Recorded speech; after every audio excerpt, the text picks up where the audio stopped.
البتہ جہاں تک قرآن کی ترتیب اور تقسیم کا تعلق ہے، بعض باتیں تو میں بیان کر چکا ہوں، ان کا صرف اجمالی اعادہ کروں گا۔ نمبر ایک یہ کہ قرآن کی جو بیسک یونٹ ہے، بنیادی اکائی، وہ آیت ہے۔ آیت کو ہم جملہ نہیں کہہ سکتے، آیت کو ورس نہیں کہہ سکتے، مصرع نہیں کہہ سکتے، اس کی اسی اصطلاح کو ہمیں ریٹین کرنا ہوگا۔ آیتیں چھوٹی بھی ہیں، بڑی بھی ہیں۔ آیتیں صرف حروف مقطعات پر بھی مشتمل ہیں اور مرکبات ناقصہ پر بھی مشتمل ہے، پورے جملے کی ایک آیت بھی ہے، اور کئی جملوں پر ایک آیت بھی مشتمل ہے۔ یہ تمام امور توقیفی ہیں، یعنی حضور صلی اللہ علیہ وسلم کے بتانے پر موقوف علیہ، ان میں کسی کے اجتہاد کو، کسی منطق، کسی گرامر، کسی نحو، کسی بیان کے کسی اصول کو کوئی دخل نہیں۔ جہاں تک آیتوں کی تعداد کا تعلق ہے وہ مختلف فی ہے، وہ اتفاقی نہیں ہے، اس لیے کہ 6,500 کے لگ بھگ آیات ہیں۔ فرق کیوں ہے؟ ایک بڑا فرق تو اس وجہ سے واقع ہو جاتا ہے کہ تمام سورتوں کے آغاز میں جو آیت بسم اللہ لکھی ہوئی ہے، اس کے ضمن میں ایک اختلاف ہے کہ آیا ہر مرتبہ اس آیت کو کاؤنٹ کیا جائے یا نہ کیا جائے۔ صرف ایک سورت ہے سورہ توبہ جس کے شروع میں آیت بسم اللہ نہیں ہے، باقی 113 سورتوں کے آغاز میں بسم اللہ لکھی ہوئی ہے۔ تو بعض حضرات اس کو سمجھتے ہیں کہ یہ کاؤنٹ نہیں کی جائے گی، بلکہ یہ تو در حقیقت صرف سورتوں کے درمیان فصل اور فرق قائم کرنے کے لیے یہ آیت بسم اللہ لکھ دی گئی ہے۔ تو آپ سمجھیے کہ جو اس پہ اختلاف ہوگا تو 113 کی عدد کا فرق تو اسی سے واقع ہو جائے گا۔ بعض اور مقامات پر بھی آیات کی تعداد میں قدر اختلاف ہے وہ روایات ہی کی بنیاد پر، کسی شخص کو خود یہ حق حاصل نہیں ہے کہ وہ اس میں کوئی فرق کر سکے، تبدیلی کر سکے۔ بہرحال 6,500 کے لگ بھگ آیات ہے قرآن حکیم کی۔ آیتیں مل جل کر سورتوں کی شکل میں ہیں، ان کی تعداد متفق علیہ ہے 114۔ سورت سور سے بنا ہے، سور کے معنی فصیل ہے، گویا کہ ہر سورت جو ہے وہ اللہ تعالیٰ کے علم، معرفت، حکمت کا ایک شہر ہے۔ سورتوں میں آیات کے باہمی ربط کے حوالے سے اس کے معنی کے اندر اور اس کی حکمتوں کے اندر اضافہ ہوتا ہے، ربط آیات۔ اور جس طریقے سے کہ مختلف موتیوں کو پرو دیا جائے ایک دھاگے میں، اس سے ہار وجود میں آئے، جو ترتیب ہوگی موتیوں کی اس سے ان موتیوں کا حسن دوبالا ہو جائے گا۔ ایسے ہی معاملہ آیات قرآنیہ کا ہے کہ جو ایک سورت کے اندر ہیں، اور ہر سورت کا ایک مرکزی مضمون یا عمود ہوتا ہے، اور تمام آیتیں اس سے منطلق اور اس سے منسلک ہوتی ہیں۔ ان سورتوں کے بعد جیسا کہ میں نے عرض کیا، دور صحابہ میں ہمیں صرف ایک اصطلاح اور ملتی ہے، حزب اور یا منزل۔ وہ اس سہولت کے لیے کہ اگر ایک ہفتے میں پورا قرآن ختم کرنا ہو، اس کی تلاوت مکمل کرنی ہو، تو روزانہ ایک حزب پڑھ لیا جائے۔ یہ چونکہ دور صحابہ میں بھی مذکور ہے، لہذا اس میں ہم دیکھتے ہیں کہ حسن موجود ہے، یعنی یہ کہ نہ تو یہ قباحت ہے کہ سورتوں کو توڑا گیا ہو، بلکہ پوری صورتیں شامل ہیں۔ کوئی مصنوعی مساوات قائم کرنے کی کوشش نہیں ہے، کوئی حزب نسبتاً تھوڑا سا زیادہ بڑا ہے، کچھ تھوڑا سا چھوٹا ہے، لیکن تقریباً مساوی ہے۔ خام خواہ کی کوئی مصنوعی مساوات قائم کرنے کی کوشش نہیں ہے۔ اور اس کے باوجود یہ حسن موجود ہے کہ سورہ فاتحہ کو اگر ہم علیحدہ رکھ دیں کہ وہ پورے قرآن حکیم کے لیے ایک دیباچہ اور مقدمہ ہے، تو پہلے حزب یا پہلی منزل میں 3 سورتیں، دوسرے میں 5، تیسرے میں 7، چوتھے میں 9، پانچویں میں 11، چھٹی میں 13، یہ سیڑھی ہے بالکل۔ اور جو آخری حزب مفصل کہلاتا ہے، اس میں چونکہ آخری پارے میں آپ کو معلوم ہے چھوٹی صورتیں ہیں، تو تعداد 65 ہے، وہ بھی جو آخری تعداد ہے 13 اس کا ملٹیپل ہے۔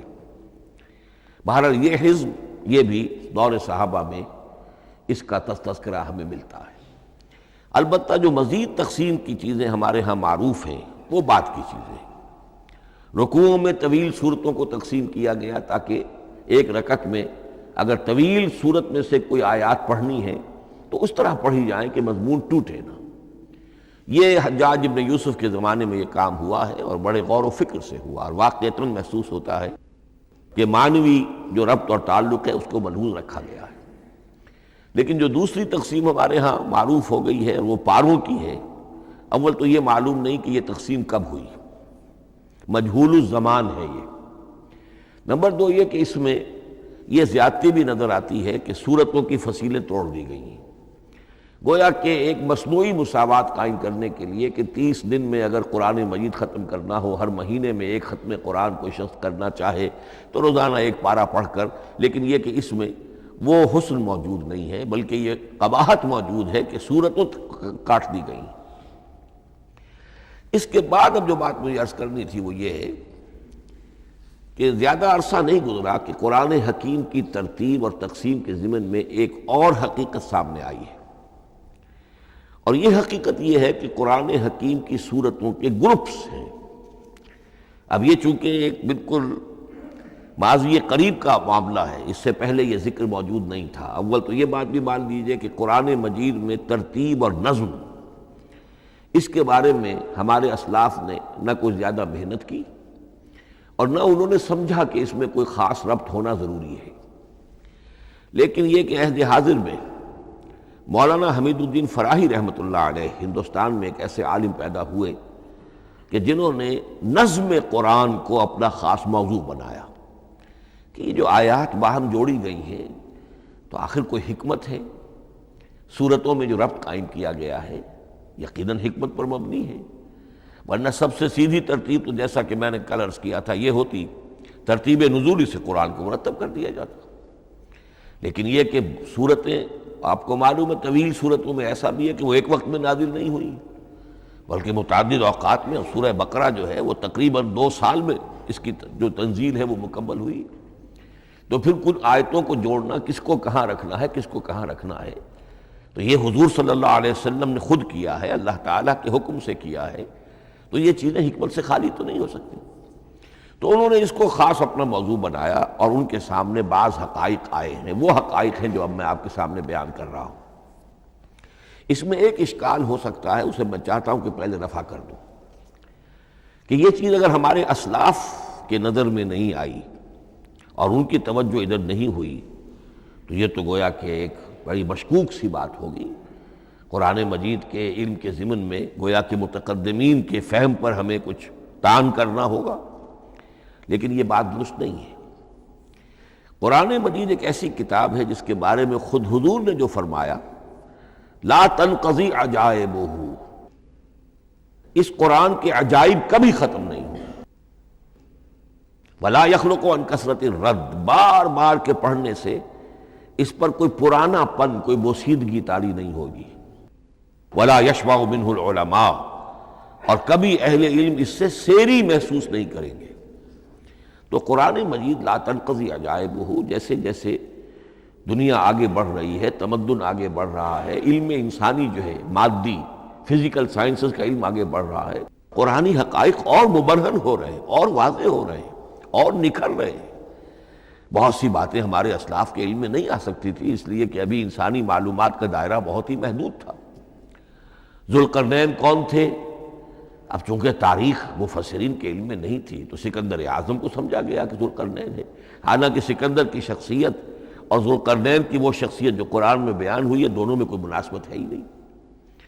اسی طریقے کا معاملہ یہ کہ نظم قرآن کا ایک پہلو کہ جو ابھی پوری طریقے سے آشکارا نہیں ہوا تھا، یہ دور وہ ہے کہ جس میں اللہ کی فضل و کرم سے وہ بات بھی اب کھل کر سامنے آئی ہے، اور اس سے در حقیقت توثیق ہو رہی ہے حضور کے اس فرمان کی کہ لا تنقضی عجائبہ، اس کے عجائب کبھی ختم نہیں ہوں گے۔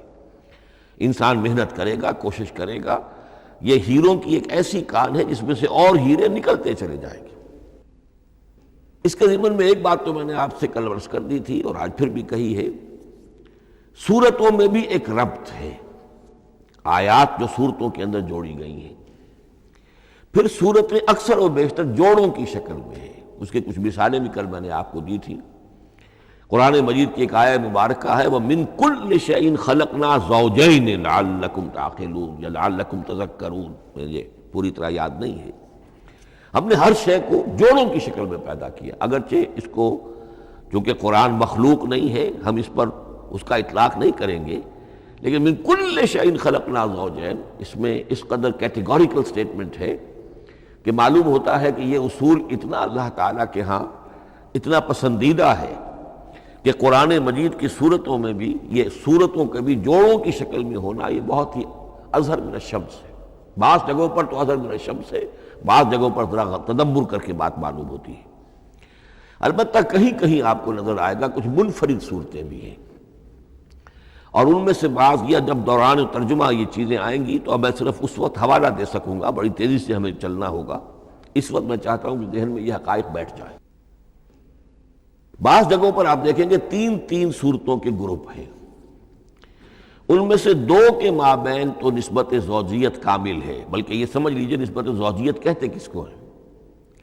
دو چیزیں مل کر کسی مقصد کی تکمیل کریں، ان دونوں میں ایسی نسبت ہونی چاہیے ریسیپروکل کہ وہ ایک دوسرے کی تکمیل کے لیے اور کسی مقصد کے حصول کے لیے ان کے مابین ایک تعلق قائم ہو، یہ زوجیت ہے۔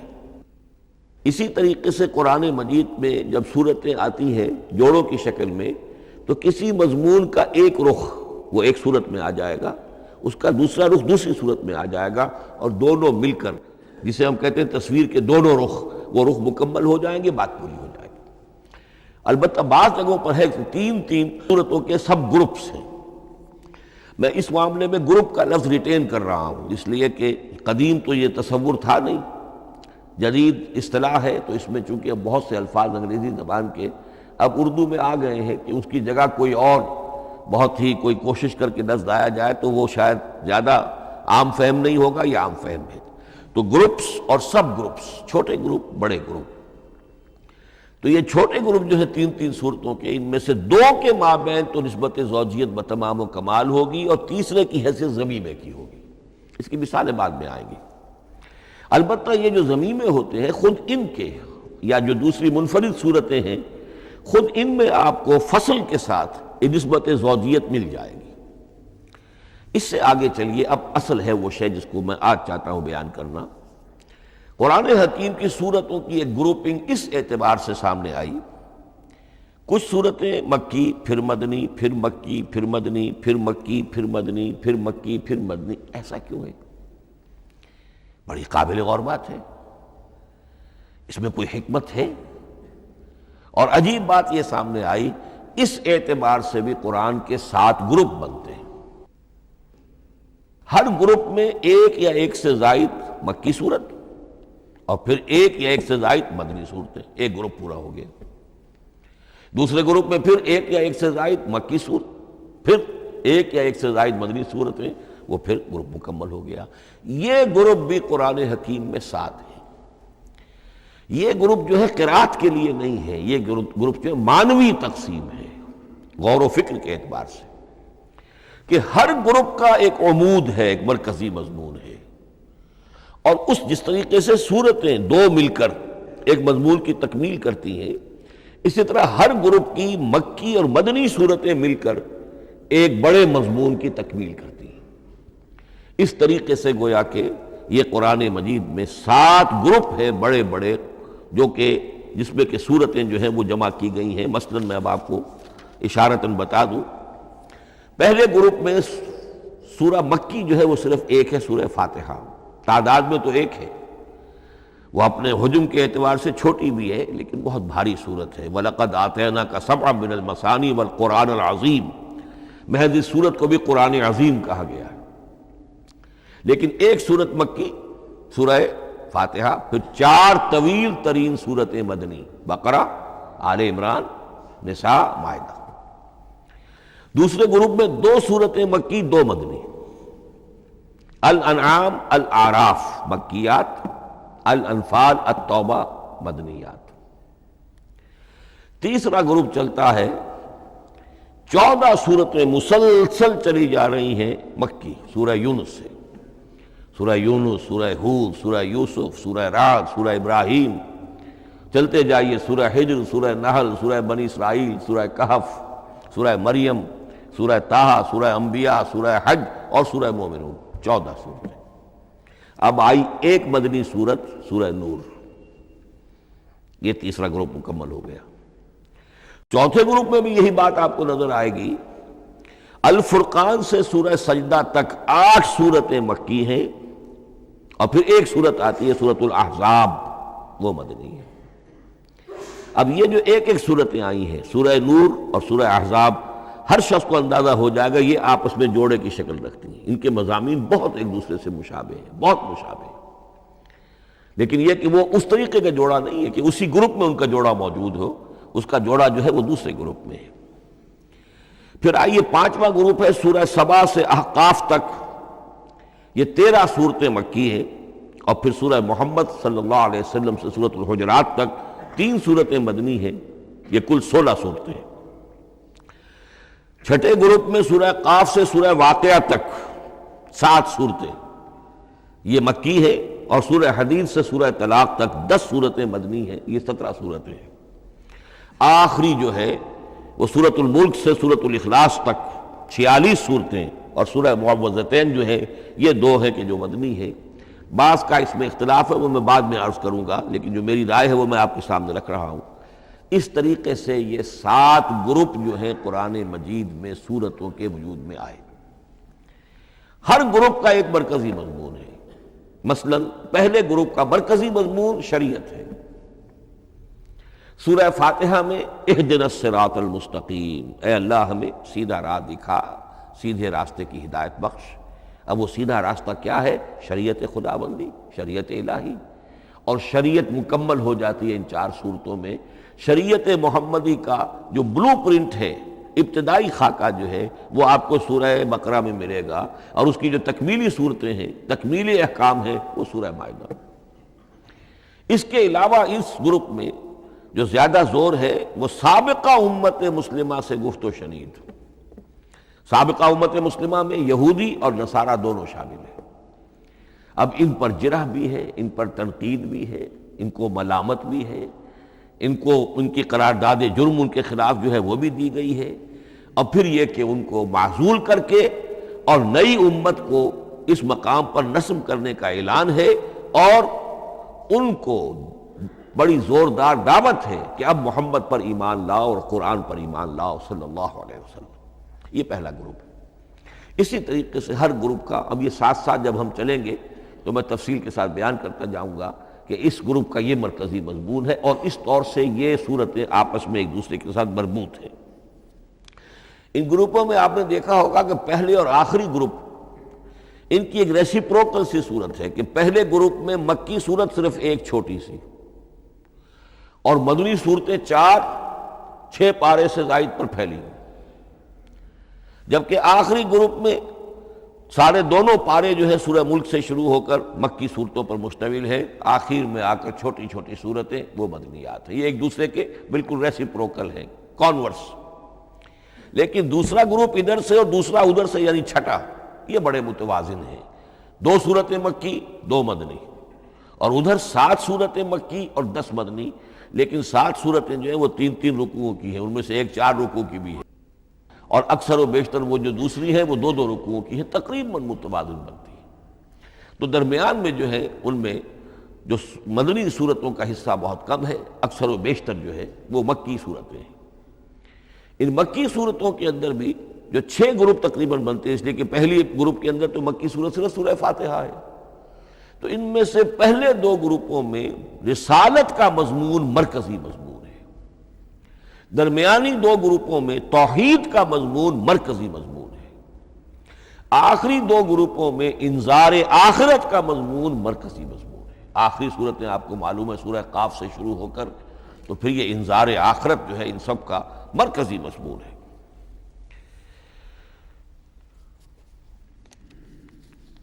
مدنی قرآن جو ہے یہ بھی آپ نوٹ کر لیجئے کہ کل قرآن کا 1/3 ہے تقریباً، اور اس 1/3 کا 2/3 پورا کا پورا پہلے گروپ میں آ گیا ہے۔ سورہ بقرہ، سورہ آل عمران، سورہ نساء، سورہ مائدہ۔ باقی تو پھر جا کے سورہ احزاب، سورہ نساء، پھر 3 چھوٹی صورتیں، پھر آخر میں 2 بہت چھوٹی چھوٹی صورتیں، سورہ انفال اور سورہ توبہ۔ لیکن یہ کہ یہ 2/3 جو ہے مدنی قرآن کا حجم بالکل پہلے ہی اس گروپ کے اندر آ گیا ہے۔ اس کی بھی حکمت ہے کیوں مدنی صورتوں کو پہلے رکھا گیا؟ میرے علم میں نہیں ہے کہ اس موضوع پر کسی شخص نے گفتگو کی ہو سوائے محمد مارمیڈیوک پکتھال کے۔ میرے علم کی حد تک ہو سکتا ہے کہ کسی اور مفسر نے، کسی محقق نے کوئی بات کہی ہو اس سے بھی زیادہ وزنی کہی ہو، لیکن میرے علم کی حد تک مارمیڈیوک پکتھال نے اپنے ترجمہ کیا ہے انگریزی میں، اس کے دیباچے میں اس موضوع پر گفتگو کی ہے، بہت ہی عمدہ بات کہی ہے۔ انہوں نے کہا کہ جب یہ قرآن نازل ہو رہا تھا تو اصل اہمیت ایمان کی تھی، پہلے لوگ ایمان لائیں اور پھر جو ایمان لائے ان کو پھر احکام دیے گئے کہ یہ کرو اور یہ نہ کرو، یہ حلال ہے، یہ حرام ہے، یہ فرض ہے، وغیرہ وغیرہ۔ لیکن جب ایک امت وجود میں آ گئی، امت کے وجود میں آنے کے بعد اب نسلاً مسلمان پیدا ہو رہے ہیں، ان کے ہاں اب ضرورت پہلے اسلام کی ہے، چاہے بچہ چھوٹا ہی ہے پہلے اسے احکام سکھائے جائیں گے، بچہ چھوٹا ہی ہے نماز پڑھنی سکھائی جائے گی، بچہ چھوٹا ہی ہے روزہ رکھنا سکھایا جائے گا۔ تو امت کے اس طرح تشکیل پا جانے کے بعد اب اصل اہمیت جو ہے وہ احکام کی ہو گئی ہے، احکام اب مقدم ہے، اور ایمان کا معاملہ جو ہے وہ اس کے بعد مؤخر ہے۔ کوئی شخص بالغ ہوگا، ذہین ہوگا، فطین ہوگا، غور و فکر کی صلاحیت سے اگر اللہ تعالیٰ نے اسے بہرور کیا ہوگا پھر وہ حقیقت ایمان تک رسائی حاصل کرے گا، ورنہ یہ ہے کہ عام ایک مسلمان جو ہے اسے جہاں تک احکام کا تعلق ہے ان پر تو عمل کرنا ہی ہے۔ تو یہ بڑی میں سمجھتا ہوں کہ ذہانت پر مبنی بات ہے کہ جو محمد مارمیڈیوک پکتھال نے کہی ہے، اور مجھے اس سے اتفاق ہے۔